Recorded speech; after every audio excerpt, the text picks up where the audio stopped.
Hakes, welcome back to my channel. But before we get started, if you're new to my work, be sure to visit my website, heatherhakes.com, and take the free life assessment. It's a great tool to help you create clarity in every area of life on where you currently are and where you actually want to be. Again, visit my website, heatherhakes.com, and take the free life assessment. Welcome to today's interview. I brought on Plourde. Chris, welcome. Hi, thanks for having me. Thanks for joining. Please give listeners a little background. Where do you live and what do you do? So I live in Los Angeles. Been out here for about 22 years now. I have two awesome kids, 15 and 9, and a wife of 16 years this week. I'm a coach.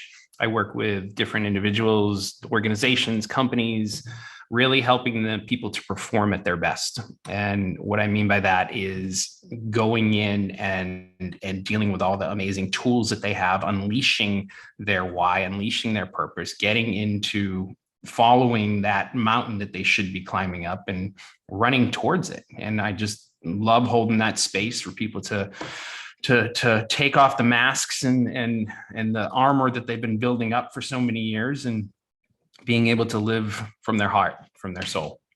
It's funny you bring up the masks because literally this morning while I was blow drying my hair and getting ready, I had this kind of image or almost like a story I wanted to share that we're all 100% whole and creators and pure divine love, energy, essence, naturally. That's who we are.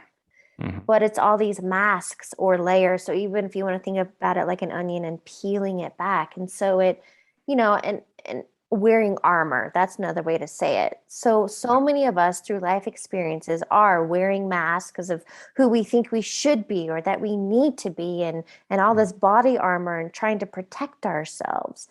But what you shared with me is that if we could all fall in love with our journey of being great, what does that mean to you?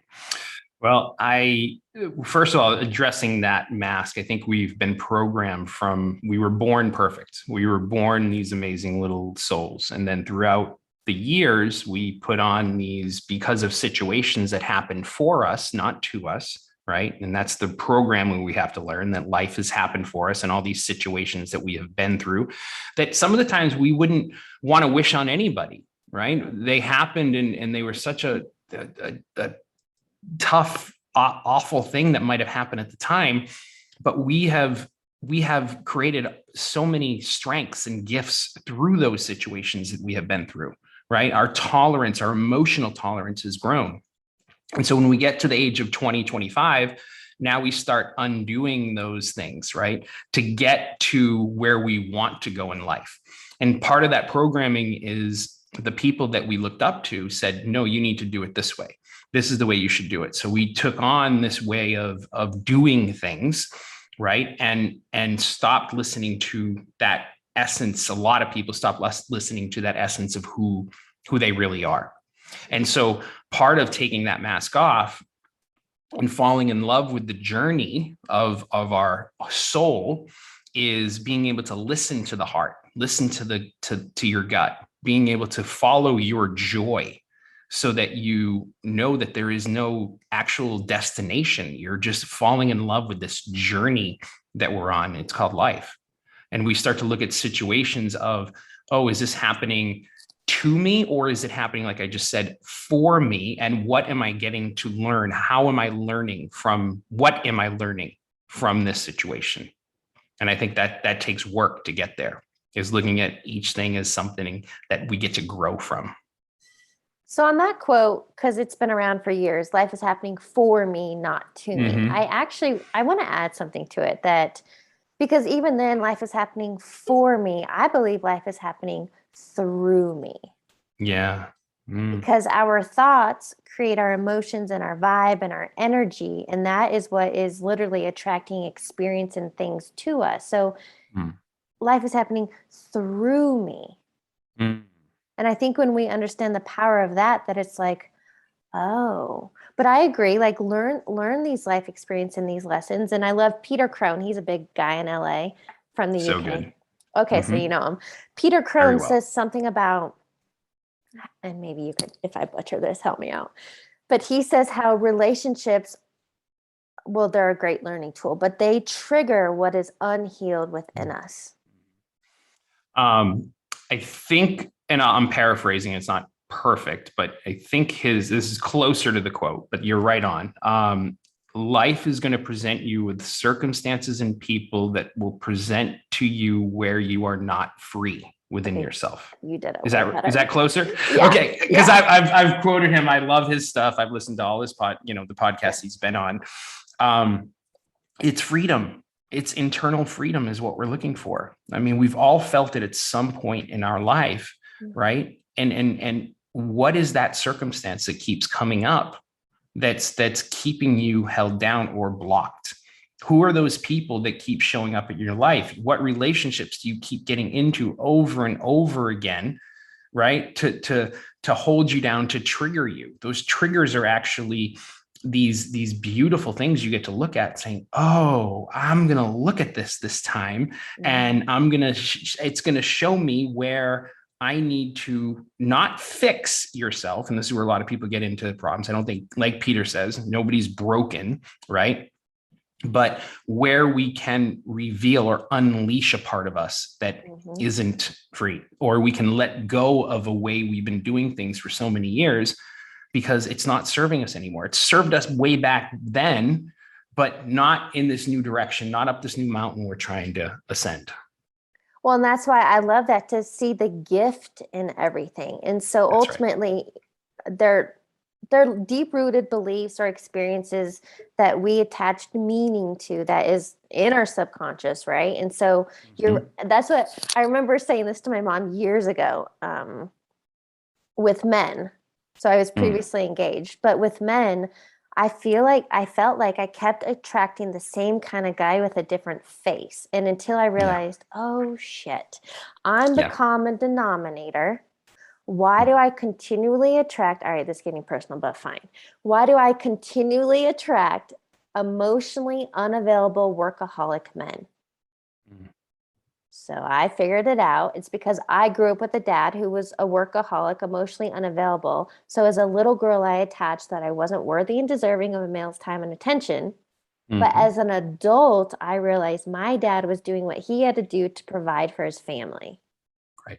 Right. So look at that, but I had to become aware, rewrite the story, and I since then clearly have attracted different kind of men. Yeah, I think your dad did the best job with the tools that he was taught. Yeah. And it's actually looking back to their childhood too, and I'll go personal too with my dad. There was a time when it was like, oh, why isn't he more manly? Why isn't he tougher? Why isn't he showing me how to fight and how to do that? And I was like, he is an awesome man, right? He's emotions. He's not able to, or he doesn't deal with his emotions because he was the only child. He lost his mom when he was a teenager. Right. And his dad was there, but kind of just gave him money. He wasn't a bad person, but and nobody taught him how to be a father, how to be a man. And then later, we lost my younger sister, into a heart condition, when she was almost 9 and I was 12. Nobody taught him and nobody was there. He didn't know how to reach out like we have the tools today. And when I could meet that side of my father with compassion, with love, and know that he did the best job with the tools that he was given, then I'm able to hold them in a completely different light, right? And so when he drinks now, it's not like I'm disappointed. Yeah, I can still love him and know that those are the choices he's making, even though we've tried, my whole family, many, many, many times. That's still his choice in his life, and I can still love him and hold that space for him and know that when he's ready to stop, when he's ready to pick up the phone, that I'm going to be there, right? And we have a good relationship. It's just not as clean as it could be because he makes these choices, and that's okay. This is where he's at right now. So Well, I think it's important what you highlighted there is to have compassion. And it's so easy to judge, right? To call somebody an alcoholic. But if instead we don't label them and Right. we hold compassion and space and yeah, create that space. So if they're ready Mm, to change, because they're on their journey, right? If they're mhm. ready to change and you're holding that space and that light and that high energy, then you will be a resource for them. But it's not That's your right. job to try to control somebody to be what you Mhm. want them to be. Right. That's right. It's our job to work on ourselves. And like what you just said, Heather, when we do that work on ourselves and we're becoming the best versions of ourselves, that whether we tell people or not, that's giving them permission. They're seeing, wow, what is that she's been doing? Mhm. Because there's something about her that's different. There's something about her that's more elevated, that's vibrating higher, that's happier. So in that, when we do the work on ourselves, that gives the rest of the world and the people around us in our circles and our loved ones permission to do it as well. We're leading by example. And I think that's what true leadership is Yeah. doing the work on ourselves, not asking somebody to do it if we haven't had the courage to do it ourselves. Something you touched on was the word joy. And I love Disney movies because I feel like they're just so deep if you really watch them. But the movie Soul that came out, I think it was about a year ago. If you really watch Soul, have you seen it? Yeah, yeah. Okay. And The cartoon with the guy playing the instrument, right? kind of like the That little it? ghost guy. Yes, yes, It's yes, yes. Yep. consciousness and love. Yeah, yeah. So anyway, that movie, what I got out of it was ultimately the motto was to follow your joy. And so Mm-hmm. something you told me is to run towards what you want in life. And you said most people are actually focused on what they don't want. Yeah. Yeah, it's true. I think because of that old programming that we've been privy to, we're going and making decisions, and we're getting to a certain level where we're just getting by. I have a friend who I remember he was in all this debt when he was in his early 20s. And it was the worst thing for him. He goes, I'm going to do anything I can to get out of this debt. And he bought this really cheap car. He lived above a garage somewhere. He didn't spend any money. And eventually he got out of this debt. And he works for a great company now, and he makes good money. But anytime he makes a decision in his life, like if he wants to buy a new TV, it takes him like 6 months to buy to get a new TV, or to treat himself to something that he actually really deserves, right? Or to go on a vacation, or to buy a nice thing for himself. Not that material is going to make him happy or anything, but there's a scarcity mindset that goes along with every single decision that he makes, to the point where it's affecting his relationship in life, right? It's affecting his marriage, because he's not able to live in this joyful place. Even though you might have a great conversation with him, if you really got into the heart and soul of it, there's no true joy there. Everything is based upon not wanting to go back to the debt that he had when he was in his early 20s, even though he's in his 50s now, right? And that one circumstance, and it was painful at the time, Yeah. is still unfolding 30 something years later for him. And so when we can look at that and understand that that's where the decisions are coming from, and choose by training, by the way, this isn't just a one-time thing. I choose now. It takes work, right? It takes, like anything we do, neuroprogramming and burning new neural pathways. It takes energy. It takes weeks, months, sometimes to get those new habits into our life. Is making that choice to kind of go, okay, I want to make this new choice to go up this mountain to see this new dream that I have. And like we talked about earlier, and trusting the process, that as long as we keep moving and we're in action and ascending, that the path is going to unfold in the just right ways and the just right times for us individually, not for what your uncle did, not for what your mentor did, but for you in your life. And it's all about just following that happiness and joy, that excitement, that thing that gives you butterflies. And that's getting in touch with those emotions. That's emotional fitness right there, is understanding that. two things from that example. What I call it is building that mindset muscle. Because you're right, we are literally having to reprogram. Dr. Joe Dispenza calls that a refractory period. So that guy from at 20 years old attached meaning to an event.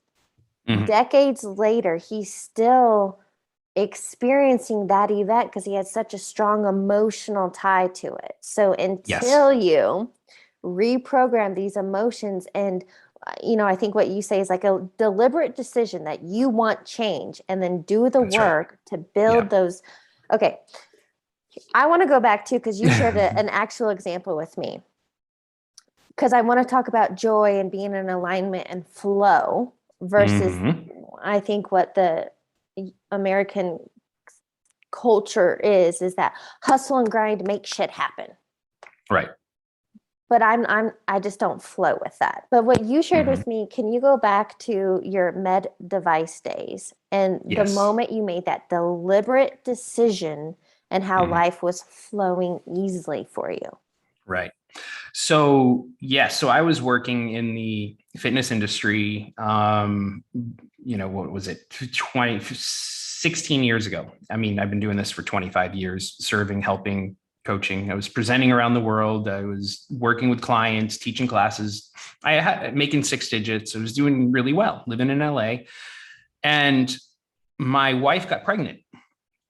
And so my old limiting belief was, you need to go back to corporate. I have a business degree. I worked for many corporations in my past. None of them, Disney, Xerox, Enterprise Rent-A-Car, none of them really filled me up. So I decided to be in the path of service, choose that.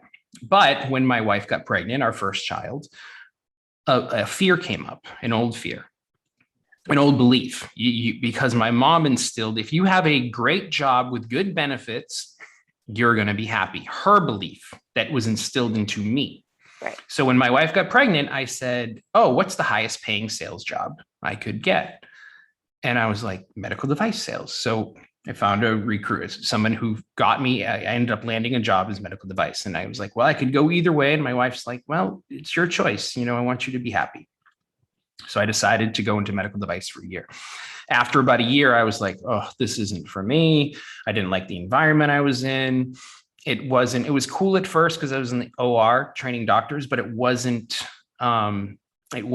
fulfilling me anymore. So I made the decision along with my wife that I was going to go back into the coaching industry. And so when that happened, the universe said, are you sure? And then presented me with another device job that could have made more money. And then another device job came in, and I'm like, oh, I see you. I see what you're doing, universe. You're testing me to make sure that I am in this I'm deliberate with the path, with this next mountain I'm going to climb. And then when I made that decision, I was able to clear the air, look at where I was going. And then my wife ended up getting a job in where she was working. It worked out beautifully because I could spend some time with my son and carry him around. And then all of a sudden, clients came back over the next 3 months. She was able to stop working, which she's never worked again. After that job, classes unfolded, and it was back to where it was within 3 to 6 months. The universe just laid everything down in the just right way for me because I made that choice and that decision. And I haven't looked back really since. So what I take away from that is when you're teetering, you're back and forth, you can't decide, you're all over the place. My mom has called me in the past a bouncy ball, all over the place. When you can't decide, you have one foot in, you're not going to get very good results. But when you go all in, when you are committed, when you are forward focused, your Napoleon Hill would say your definite chief aim. When you know it and you are committed and aligned, that's how things quickly unfold. That's right.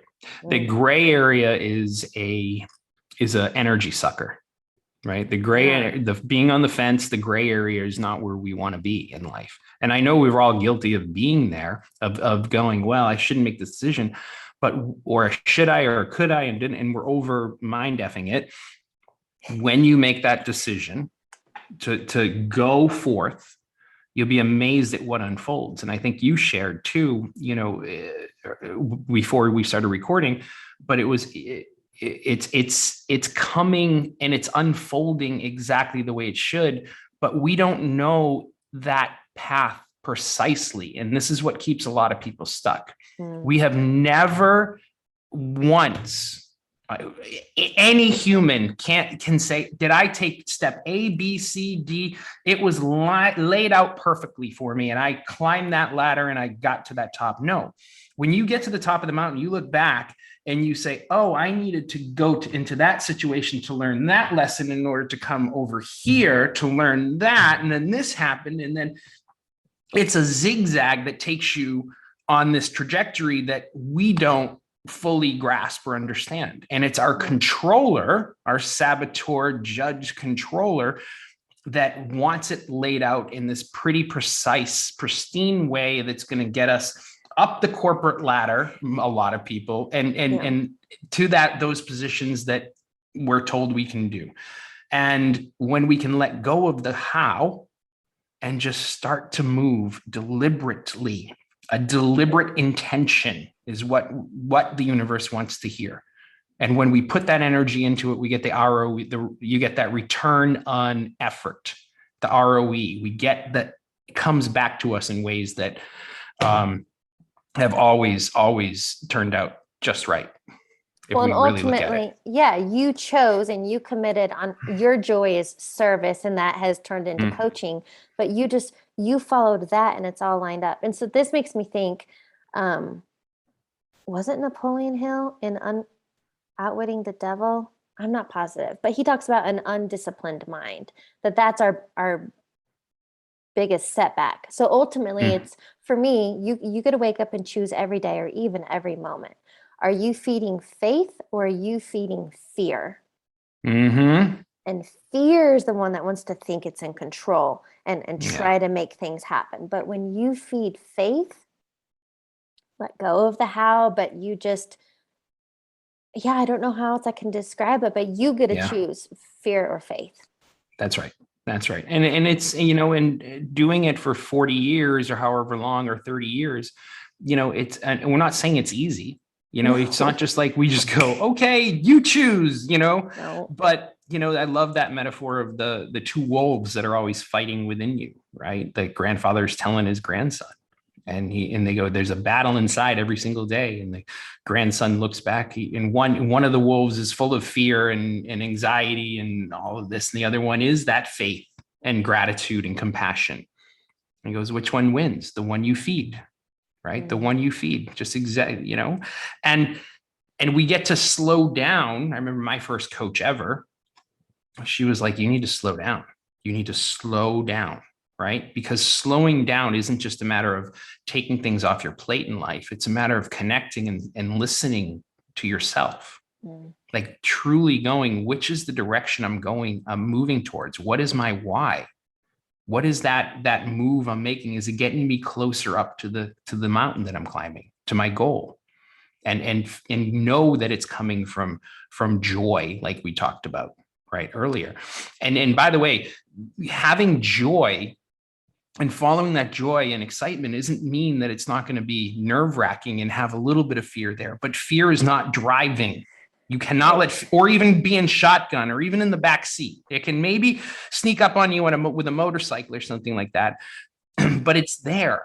I know that's what's given me before I get up on stage or I'm doing a podcast or I'm in whatever it is. It's like, there's butterflies. I was like, oh, I wish I didn't feel those in my early days. But what I realized is those butterflies I've learned to love those butterflies because it helps me speak a little clearer. It keeps me more in tune to the energy in the room. It allows me to be a better version of myself, a more excited version of myself. And when people can look at that and go, yeah, I want a little of that. That's what being on the edge is. And that's what we want to do in our life, is be on that edge and live it and go, I had an amazing ride. What a ride. And that's where we're going. I think that's what we all crave desperately. I'm curious, what taught you to connect within, to that intuition, to those internal guides? Plant medicine, meditation, breath work, writing, so many different modalities, exercising, sauna, ice bath, all of these things that bring me a little closer to to myself and my intuition. Again, those are the things that really help me peel back those decades of armor and masks that I put on so that I can listen closely. What I would offer listeners is, for me, I think it's whatever gives you peace or comfort. And so for me, I crave, or what you crave. So I crave nature, being in the mountains or my toes in the sand. I crave going for runs. That's my release. It's how I'm super present. And now more than ever, I'm craving silence, and I've been meditating 3 times a day, morning, before bed, midday. I crave that connection again. Yeah.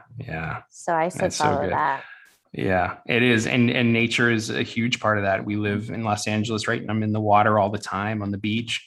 And I love what you just said, because I tell this to my classes all the time. I go, you're doing the work when you can shut your eyes and enjoy being with the person that is behind those eyelids, right? That's when you start craving that time, like you are, you're doing the work. Well, I used to have FOMO, fear of missing out. So I would go out and do the social things. And now it's like, no, I crave and I love being, I call it solitude, but being at home and I don't crave that stuff anymore. So I guess something else I would share there is, on our journey, or definitely for me on my journey, I have outgrown and I have evolved. My interests have changed. People have come and gone. For me, that's been part of the process. Right. Yeah. I think we get more sensitive as we get older. It's like, and that's a good thing, actually, because you're able to tune in. Like, I can't, like you going out all the time. I used to be the same way. Malls make me tired. I get drained. I only have a certain amount of time in a mall or a store. Vegas, I don't want to go near it, or shows. I remember being at a conference and having to be on a show floor for an entire day, and then going up to the conference rooms and presenting right after, and being so hyped up, like not understanding that this energy was affecting me, and going and talking, like having good things to say. I was told after, you had some great things to say, but you never stopped. You didn't pause. You were overtaken by this energy that was on the showroom floor. And I was like, I was. So the next day I was like, I'm not even going near the showroom floor. I'm going to stay in my room and listen and slow down and connect to what I want to come out, have that intention. Because I think that's important. As we do this work, we open ourselves up to a lot, and there's a lot of stimulus around us that we need to kind of lovingly boundary up, or just put ourselves in the right kind of healthy environment to nurture us. Those are 2 key words I talk about often, as being intentional and mindful. And for me, that is taking care of myself in the morning, going to the gym, doing meditation, and then taking on the day. But that's just my way. Right. Yeah. I think and everybody has their own ways of doing things, and it's like, what's the best way? What's the best exercise? Is it meditation? Is it breath work? Is it, writing? It's what you like to do, right? Create your own thing. Trial and error. Try it. If it doesn't work out, or if it's not really calling to you, then move on to something else. But that morning routine, or that morning ritual is vital to our growth. I believe all of us need it in some way, shape, or form. I agree. So then, question for you, because I feel like we've touched on a lot today, and most importantly, that freedom is an inside job. What key takeaway do you want listeners to get? It's falling in love with the journey that you are on. The journey of becoming our greatest self. It's always been there, and we get to just unlock it. We get to peel it back, like we talked about earlier, and just know that this is meant to be enjoyed. This journey we're on is meant to be enjoyed. The universe wants us to be happy, wants us to be free. And all we have to do, and I'll take from you, is get out of our own way, right? Get out of our own way and let it come through us. Since you brought it up, I did ayahuasca. Gosh, that's almost 2 years ago now, but it was here in Colorado. So I went to it. I wanted to experience it. Yeah.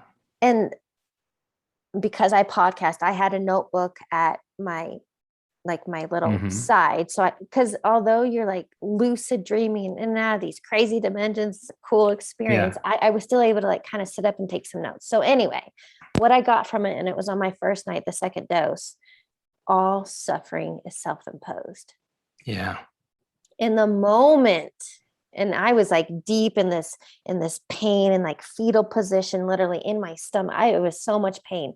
The moment I surrendered and I asked for help, I remember laying on my mat and I just asked, because we were told before it started to ask for help. If anyway, I did. And the moment I did, I had this huge waterfall visual, and it was just this release and this cleansing and like, but I surrendered and I let go and realized. So if I come full circle, that all suffering is self-imposed, and I believe all Yeah. suffering stems from thought. Yeah. Yeah. It's, I love that analogy. And something similar happened to me in a plant medicine journey as well, where I was having the same type of thing. And it was as soon as I got up to ask for help, right? We're doing this by ourselves, but we need to reach out and ask others, right? We're supporting each other. I think as humans, we want to serve. Well, this is why I chose this industry, to be a coach, to serve others. I think ultimately, and that's why you're doing the podcast, to serve others. We all are craving that at the deepest level of ourselves, right? And when we can ask for help, when we can say, okay, I'm not going to do this alone. I'm doing it all the time. I'm on a men's team. I'm asking for help. I'm calling people to work out different situations and problems or challenges that I might be having, not problems. But the medicine has such an intelligence based on what you just said, that it's showing you that it's a glimpse of one night that is the work is bringing it into our lives, right? That's why integration of that work is so important. Right. I've been doing it for about 8 years now, all sorts of different medicines, but it's always showing us what it could be. And then when we can integrate that lesson, like you did, bring it into our lives and say, okay, now what am I going to do in this? How am I going to bring that lesson into work, into my career, into whatever it is? I think that's when that freedom really starts to happen. That glimpse, that waterfall starts to flow, and we just get to flow with it. Yeah. Mm. Yeah. So you're saying there's a chance. That's what it makes me think of. Are you kidding? It's there for you to just say yes to. Yes. So, Well, I'd love to wrap up the interview. So I have a couple of rapid fire questions for you. First one, What is a quote or motto that you live by? I said it, but it's fall in love with the journey of being your greatest self. Yes. Chop wood, carry water. What is a book you're currently reading or highly recommend? Currently, Fate and Destiny by Michael Meade.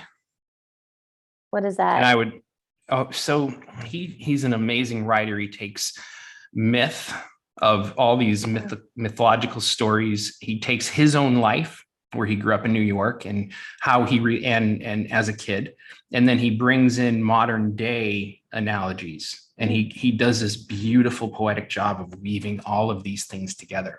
So he'll tell a myth, a story, an old, thousands of years old. He'll bring it into a moment of his childhood, and then he'll bring it back into modern day and how we can relate it to modern day and use it in our own lives. It really connects. One of those books you can read once and then pick up and just read a page or two after and get so much from it for the day.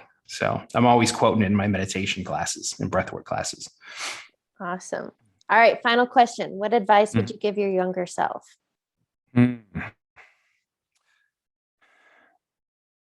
It's all going to work out exactly the way it should. So stop worrying so much. Yes. What a great note to end on. Chris, thank you so much for joining me. Oh, thanks so much for having me. A great conversation with you. Thank you.